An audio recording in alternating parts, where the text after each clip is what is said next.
Yannis Ritsos è uno dei più grandi poeti greci del Novecento, forse il più grande. Nasce in un paesino del Peloponneso nel 1906 a Monemvasia e muore nel 1990 ad Atene. Scrive moltissime poesie, è un poeta molto prolifico, e queste poesie sono raccolte in molti libri. Uno di questi libri si intitola Quarta Dimensione ed è dedicato ai grandi personaggi del mito antico. Ma Ritsos dà voce a questi personaggi in una maniera molto particolare. O coglie gli eroi quando sono stanchi, quando sono sconfitti, quando sono vecchi, una Elena vecchia, brutta, coi brufoli, oppure fa parlare i compagni degli eroi. Non fa parlare Antigone, fa parlare Ismene che ci parla di Antigone. Uno di questi poemetti è dedicato a Persefone. Nel mito antico Persefone è figlia di Demetra, la madre terra, una dea più antica degli dei dell'Olimpo. Persefone viene rapita da Ade, signore degli inferi, e portata negli inferi.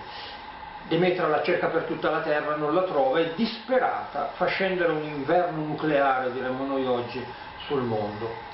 Fino a quando non interviene Zeus, fratello di Ade, re degli inferi, e costruisce una mediazione.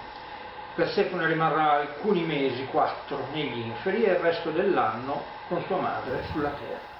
Io mi ero chinata su un fiore strano, somigliava a un narciso mai visto, 1000 colori, 1000 stelle.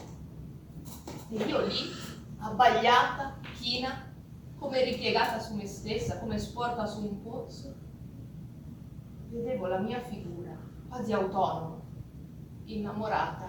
La Persefone di Ritsos è una ragazza giovane, una fanciulla, una vergine, che si innamora di questo uomo bello, alto, forte, molto più grande di lei, che lei definisce zio, questo zio che soffre della luce del sole. Se ne innamora e se ne va con lui. Diventa una donna, acquisisce una consapevolezza che prima non aveva. Quando torna a casa sua, la luce del sole le dà fastidio, ha bisogno della penombra.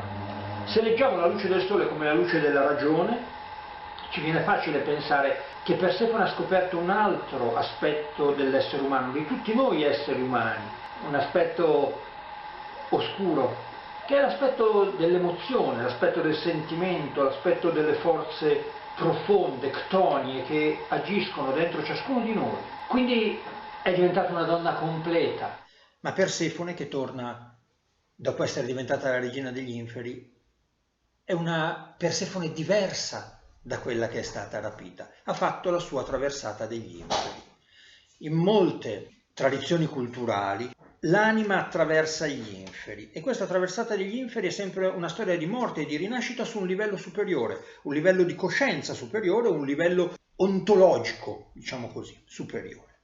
L'anno scorso abbiamo lavorato su una riduzione teatrale della Persefone di Ritsos con Stefania Lorusso. Ci è sembrata una specie di profezia.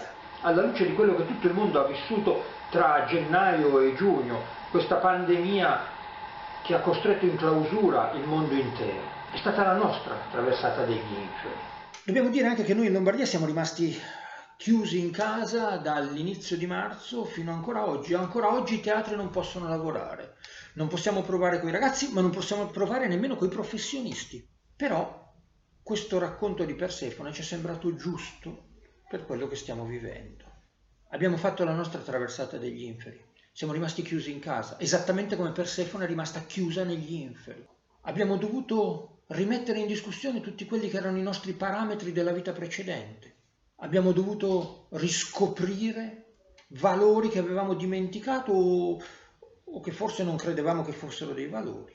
Noi che siamo figli della tecnologia del Novecento e del 2000, che pensiamo che con la scienza possiamo risolvere qualunque problema, ci siamo trovati a essere impotenti, a non poter fare nient'altro che la cosa più antica, più fragile del mondo: aspettare.